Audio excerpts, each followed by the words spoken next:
Hello and welcome to the Recruit Rockstars podcast. We focus on the people part of your growth stage company. I'm your host, Jeff Hyman. Every Tuesday and Thursday, I interview a world-class expert on talent and recruiting and scaling companies so that you can build a team filled with rock stars, a rock star in every single seat. My guest today is Emma Stubbs. Emma has a fascinating background. So she graduates from Harvard. If that's not enough, she then decides, well, I'm going to hike 2,600 miles. So she hikes, listen to this, from Mexico to Canada. We're going to talk about how and why. Then she joins this, rinky-dink ragtime business, CircleUp, which I'm sure you've heard of by now. She's progressed through the ranks over the years. She's now Chief Operating Officer of CircleUp out in San Francisco. And over the next 20 minutes, we're going to talk about how she and the team have kind of scaled, what's worked, what hasn't worked, and how they've built a terrific culture that's actually been recognized in Fast Company magazine and CNBC and a bunch of other places. So with all that, welcome to the show, Emma. Thank you for that intro, Jeff. I'm thrilled to have you on. So I don't even know where to start. Let's start with hiking. All right. What possesses someone to hike 2,600 miles? You did this alone or with some other people? I did this with my boyfriend at the time, turned fiance, now husband. Good. It would have been pretty uncomfortable if it hadn't worked out. But I guess that's a good way to get to know somebody, right? Exactly. It's a great first date. So what possessed you to do it? So we call it our first retirement. We plan to do several other retirements stretched out through our career. We were both sort of on track, climbing the corporate ladder at our respective consulting firms and wanted to unplug. We also wanted to move back to the West Coast, and it seemed like the perfect time to take 6 months off, see the country. My hidden agenda was to have my boyfriend at the time, who was an East Coaster, fall in love with the West Coast so that we land here for life, and it worked out that way. Which isn't hard to do if you hike the West Coast. And you did Seattle, Oregon, California, the whole thing. Exactly. All three states from the border of Mexico up into Canada. Before we go to CircleUp, tell me the most hair-raising experience, the close call, the scorpion bite, the truck that almost hit you, something. So we had 10 days in a row of fresh snowfall in the High Sierra in May. So not typical. What that meant is we had no trail because every morning it was covered again by snow. Right. We'd have to find the trail and then it was covered again by snow. So that period was both the most beautiful in terms of just stunning views and sort of snow-covered mountains, and the most terrifying because we were working with our maps and not much else and trying to stay on course and seeing that peak in the distance and figuring out how to get there in the safest way. I get scared when I don't have Wi-Fi signal for a few minutes. So you are certainly enviable, and congratulations. Now let's go to CircleUp. Tell us briefly about the business. Then we're really going to focus on the people part of the business. But for listeners that may not know what CircleUp is all about, tell us. Yeah, so we are an investment platform powered by technology. What does that actually mean? At our core, we are a tech company. We've got about half engineers and data scientists who have built a technology we call Helio that finds and then evaluates potential investment opportunities for our three investing teams. We do this all algorithmically, are scanning the entire country and focus on early stage CPG businesses, consumer packaged good businesses. And why CPG as opposed to any other industry? Great question. So CPG is unique for a few reasons. First, the early stage capital markets is really inefficient. There's no Silicon Valley equivalent. If I'm launching a popcorn brand in Ohio, there's not a hub of capital for me to go to. Yeah. Second, it is extraordinarily data rich. Yeah. I might sell my first bag of popcorn, my second bag of popcorn, and there's record of those transactions that at CircleUp we can pick up and start tracking. Third is that the business models for these companies are all the same. Selling products into stores to consumers. What that means is it's perfect for an algorithm to model and evaluate.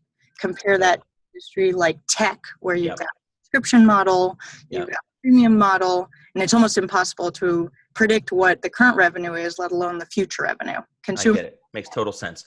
And CPG is all the rage right now with healthcare brands and startup brands, and so you're in the perfect place at the perfect time.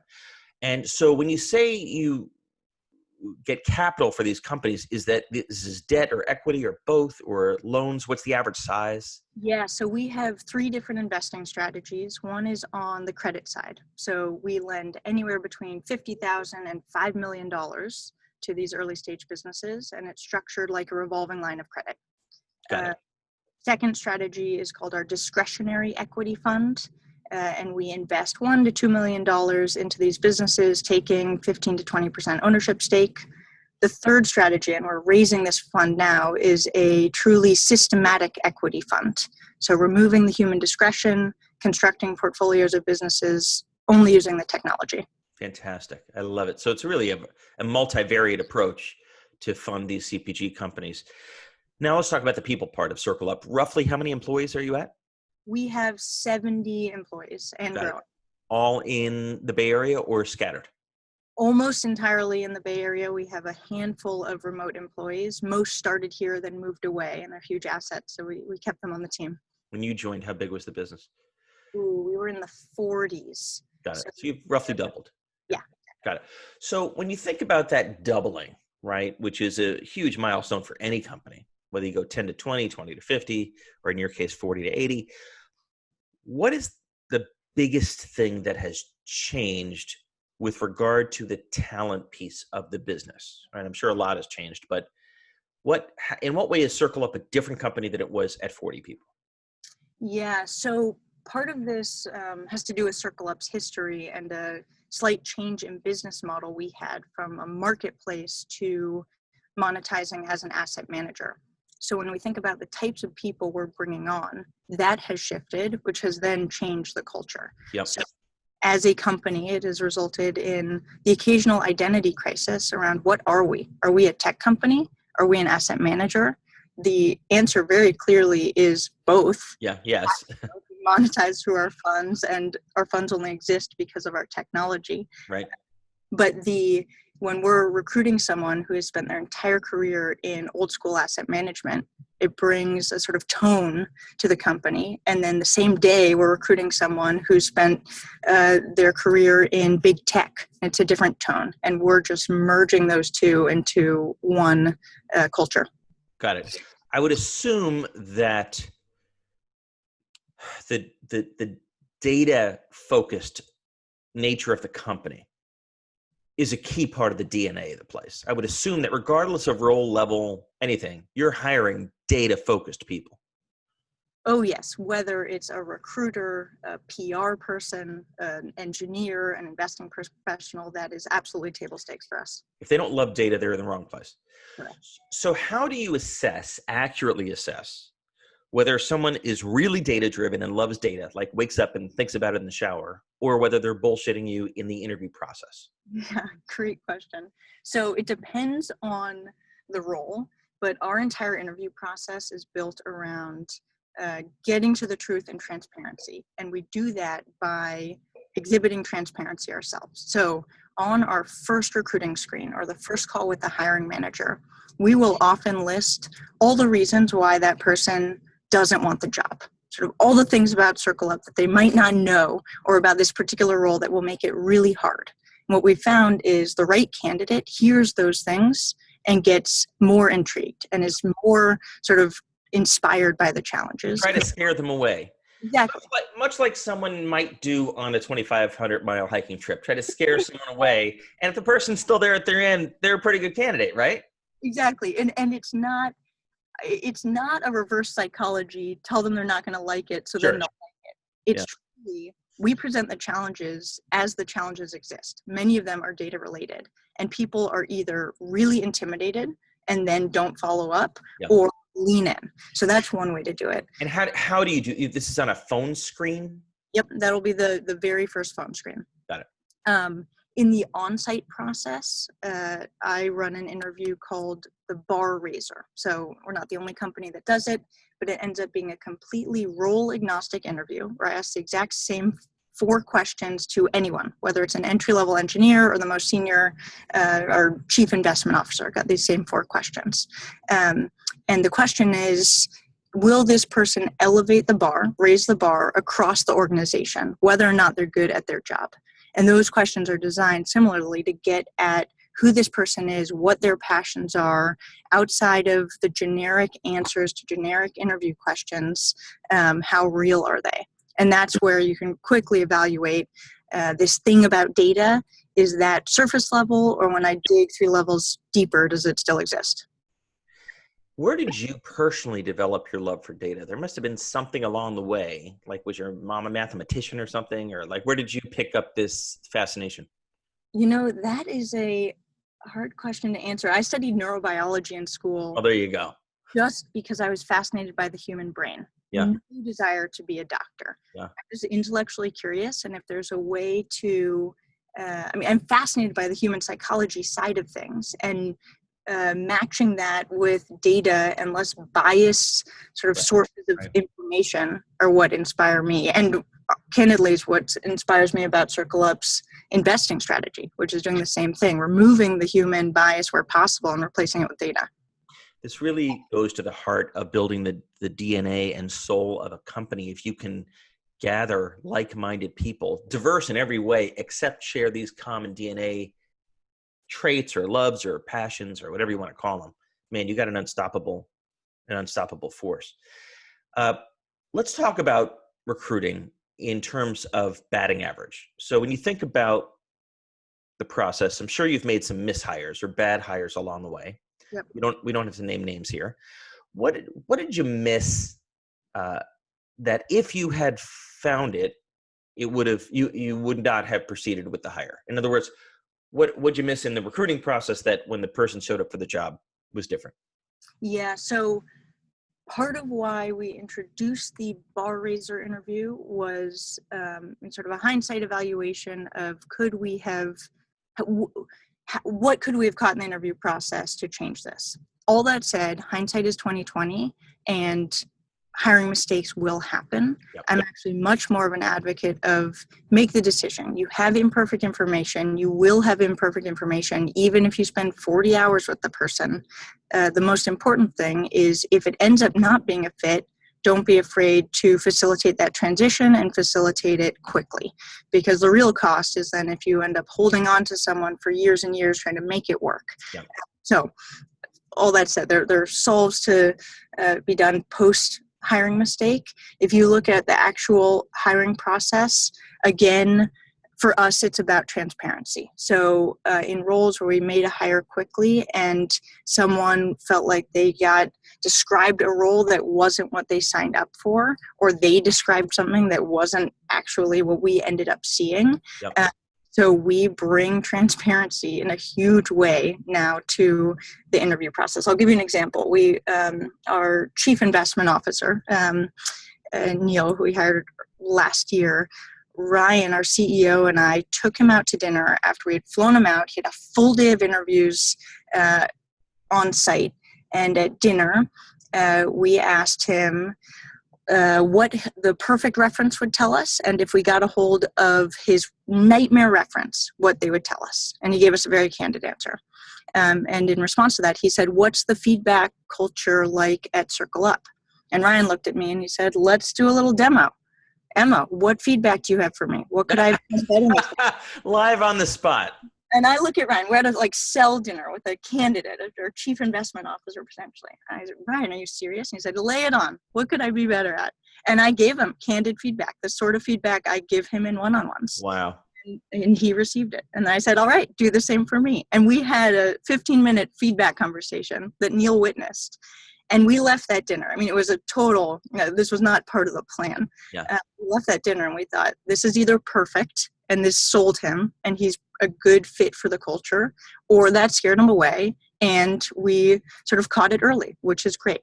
So again, that's not particularly scalable, but that's an example of the extent we'll go to be really transparent to make sure all the information's on the table. But that's a case where it worked. It worked, yes. Now, give me a case where it didn't work. Again, you don't have to name names. Yeah. And what went awry? Yeah, a case where it didn't work would be where that end piece didn't exist, where the sell was on both ends. Through the process was, I'm going to show you all my best qualities, which is the job of a candidate in the process. Yep. And we didn't ask the probing questions around, well, what would your nightmare reference tell us? Like, lay it out there, and will you give us an authentic answer? And what would have you learned from that answer? And that question, what would your nightmare reference tell us, often leads to sort of situations that people have to describe. And then you get a sense of, okay, in that situation, are they a victim or are they taking responsibility for what they could have done differently? So we did ask that question. And in our sell, once we made the offer, we did the same thing. We sort of showed all the shiny bits and nothing else. So it was almost sins of omission. Exactly. Was the issue. Very cool. Let's talk about where you find candidates. So you're in the heart of, are you in San Francisco or Silicon Valley? In San Francisco. You're in the heart of ground zero of this talent war. Yes. Where are you finding candidates right now? Yeah, we do almost all of our sourcing on LinkedIn. And it is a battleground. Don't get me wrong. We run every single process like a sales funnel. We know what the conversion rate should be. If the conversion rates are off, we evaluate what's wrong in the process. But if you're looking for a data engineer with a specific skill set in this city, you're competing against very large companies that have pretty incredible perks, and it's tricky. Endless bank accounts, right? Endless bank accounts, yeah. So what is the hook that you use that makes a candidate say, I will at least consider this, versus just go to Google or go to Facebook? Absolutely. So first and foremost, it's the mission and the business model. So our mission is to help entrepreneurs thrive by giving them the capital and resources they need. And everyone on our team has some attachment to that mission. They have a personal connection to it. Exactly. And that's table stakes for us. From there, it's the business case, this concept that we are transforming how private investing works. We're using data to remove bias from this pretty old, stodgy industry. That really inspires people. From there, it's around professional development. So because we are still a relatively small company, people early in their career get opportunities to lead technical projects, to engage with entrepreneurs on the investing side much faster than they would at larger companies. And it's enough to hook, obviously, enough people. You're at 80, 90 people already. When you think about compensation, you touched on that briefly. You know, you're up against these big companies that have endless bank accounts and perks. I know this is very hard to quantify, but do you have a gut feel on how much less a candidate will consider working for if they find the dream company and dream role? Will they take a 10 or 20% haircut or discount or 50%, whatever, versus their other alternatives? Do you have any data? If someone has data, it's you. So remember, we are competing on the technical side with the Googles of the world. On the investing side, we're competing with massive asset managers. So we have cases where people take meaningful cash pay cuts in exchange for equity, because everyone here has an ownership stake in CircleUp, the parent company, and that's worth a lot to them. It is theoretical value today, but if you believe in the mission, if you believe in the vision, it is future value. The putting numbers around it, let's just say it is a lot. We end up using the best benchmark data we have on companies our size in our industry and make sure we're above average always. And it's similar to everything else I've said in the interview process. We're just transparent about that. We say, here's the data we have. We want to be above average. We're not going to go too much higher because we want to be fair. Where do you kind of try to be in the 60th percentile or something? Or yeah, 60 to 75. Got it. Again, people in the process just want to know that they're being treated fairly, and we present that early. In the same way we interact with our entrepreneurs when we're talking about valuation, it's just about being fair. It's based on the data we have. We're not trying to get a good deal out of them. We want sort of both sides to be happy.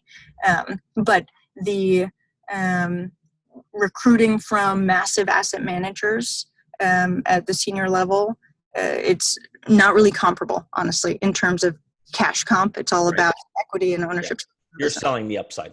Exactly. Got it.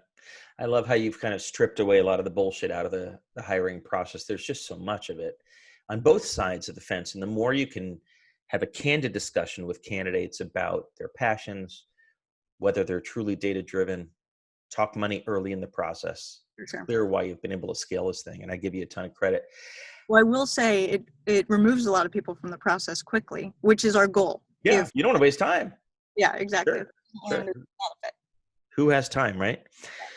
Well, how can people learn more about CircleUp or get in touch with you, Emma? People should visit CircleUp.com. There are several ways through our website to get in touch with the company, and we'd love to hear from you. Fantastic. Thank you again so much for making the time today. We appreciate it. Many, many more successes. Great. Thanks, Jeff.